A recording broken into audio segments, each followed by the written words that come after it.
Hi hello friends, welcome back to our channel. నేను మీ పద్మ. మన ఛానల్ని కొత్తగా ఎవరైనా చూస్తే లైక్ చేసి, షేర్ చేసి, సబ్స్క్రైబ్ చేయండి. వీడియో నచ్చినట్టయితే ప్రతి ఒక్కరు కామెంట్ చేయండి. ఈరోజు మన ఛానల్లో బంగాళదుంప 65 లాగా నేనైతే ఫ్రై చేసి చూపిస్తున్నానండి. ఈ విధంగా అయితే ఇప్పటివరకు ఎవరు చేసుండ్రు, నేనైతే చేసి చూపిస్తున్నాను. నచ్చినట్టయితే ప్రతి ఒక్కరు ట్రై చేసి కామెంట్ పెట్టండి. ముందుగా అయితే నేను ఇక్కడ 3 బంగాళదుంపలు తీసుకున్నాను. ఈ బంగాళదుంపల్ని తొక్కంతా కూడా ఇలా తీసేసుకోవాలి. ఇప్పుడు నేను తీసుకున్న 3 కూడా ఒక పావు కేజీకి ఉంటాయండి, అంటే 250 గ్రామ్స్. ఇవి తీసుకున్నాను కదా, మూడిటిని కూడా తొక్క తీసేసి చక్కగా పెద్ద పెద్ద ముక్కల కింద అయితే కట్ చేసేసుకుంటున్నాను. మరీ చిన్న ముక్కల కింద అనుకోండి, స్మాష్ అయిపోతే, అలా కాకుండా కొద్దిగా పెద్ద ముక్కల కింద కట్ చేసుకోవాలి. ఎందుకంటే బంగాళదుంపలు త్వరగానే ఫ్రై అయిపోతాయి కదా. కొద్ది పెద్ద పెద్ద ముక్కల కింద అయితే కట్ చేసేసుకున్నాను. ఇప్పుడు ఇలా కట్ చేసుకుని బంగాళదుంపలు పక్కన పెట్టుకోవాలి. స్టవ్ ఆన్ చేసుకొని కళాయి పెట్టుకోవాలండి. కళాయి పెట్టుకొని ఇందులోనే కొద్దిగా ఆయిల్ వేసుకుంటే సరిపోతుంది. మరి ఎక్కువ ఆయిల్ కూడా అవసరం లేదు, డీప్ ఫ్రై చేసుకుని అవసరం లేదు. చక్కగా 2-3 స్పూన్లు ఆయిల్ వేసేసుకొని బంగాళదుంపల్ని ముక్కలు కట్ చేసుకున్నాం కదా, వీటిని అయితే వేసేసుకొని ఆయిల్లోని చక్కగా ఆయిల్లోని ఫ్రై చేసేయాలండి.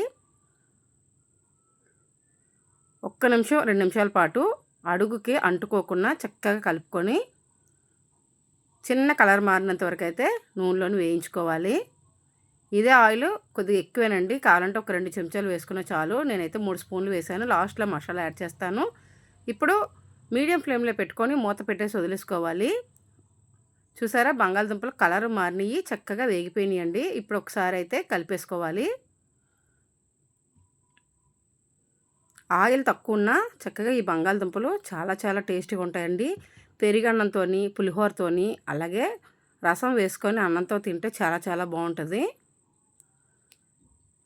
ఇప్పుడు బంగాళదుంపలు అయితే పూర్తిగా వేగిపోయినాయి. ఇందులోనైతే రుచికి సరిపడగా ఉప్పు వేసుకోవాలి. ఇప్పుడు ఇందులోనే 1 స్పూన్ వరకు కార్న్ఫ్లవర్ వేసుకోండి. నేను తీసుకున్న 250 గ్రామ్స్ వరకు అయితే కార్న్ఫ్లవర్ ఒక పెద్ద చెంచాతో అయితే వేసుకున్నాను. 1 చెంచా సరిపోతుందండి. 1 చెంచా శనగపిండి. మీకు కావాలనుకుంటే అర కేజీకి ఒక 2 స్పూన్లు శనగపిండి, 2 స్పూన్లు కార్న్ఫ్లవర్ కూడా వేసుకోవాలి. నేనైతే ఇక్కడ తీసుకున్న పావు కేజీకి ఒక్కొక్క స్పూన్ అయితే వేసుకున్నాను. ముందుగా అయితే ఉప్పు, కార్న్ఫ్లవర్, శనగపిండి వేసుకొని ఇలాగా పొడిగా ఫ్రై చేసేసుకోవాలండి. చక్కగా ఈ పొడి వేసుకున్నది కార్న్ఫ్లవర్, శనగపిండి కూడా చక్కగా ముక్కలకు పట్టేస్తుంది. ఆయిల్ చూసారా, మొత్తం డ్రై అయిపోయింది. ఇప్పుడు ఇలాగా పిండి అంతా 1 నిమిషం పాటు కలిపి వేయించుకున్న తర్వాత ఇందులోనైతే ఒక అర స్పూను కాశ్మీర్ చిల్లీ పౌడర్ని అయితే వేసుకున్నానండి. ఇప్పుడు ఈ కాశ్మీర్ చిల్లీ పౌడర్ కూడా ముక్కలు అంతటికీ పట్టేటట్టుగా మీడియం ఫ్లేమ్లో పెట్టుకొని చక్కగా వేయించుకోవాలి. చూసారా, కలర్ అంతా కూడా కాశ్మీర్ చిల్లీ పౌడర్ కలర్ అంతా కూడా దుంపలకు పట్టేటట్టుగా చక్కగా కలిపేసుకున్నాం కదా. ఇందులోని మీదన 1 స్పూన్ వరకు ఆయిల్ వేసుకోండి చాలు లాస్ట్లోని. ఇప్పుడు కొద్దిగా కరివేపాకు వేసుకోవడం వల్ల వేగుతున్నప్పుడు ఆ ఫ్లేవర్ కూడా దుంపలకి చాలా బాగా పడుతుందండి. తినేటప్పుడు చాలా బాగుంటుంది. పిల్లలకైతే నచ్చి మళ్ళీ మళ్ళీ చేయమని అడుగుతారు.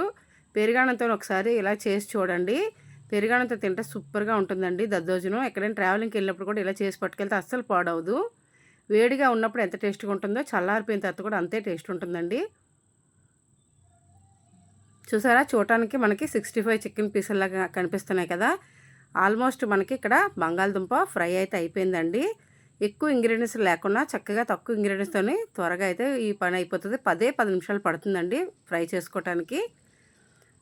మరికొద్దిగా నేనైతే కరివేపాకు వేసి వేయించుకున్నాను. అంతే, రెడీ అయిపోయింది. బౌల్లో తీసి సర్వ్ చేసుకుని నచ్చిందా లైక్ చేయండి. Thank you watching. బాయ్.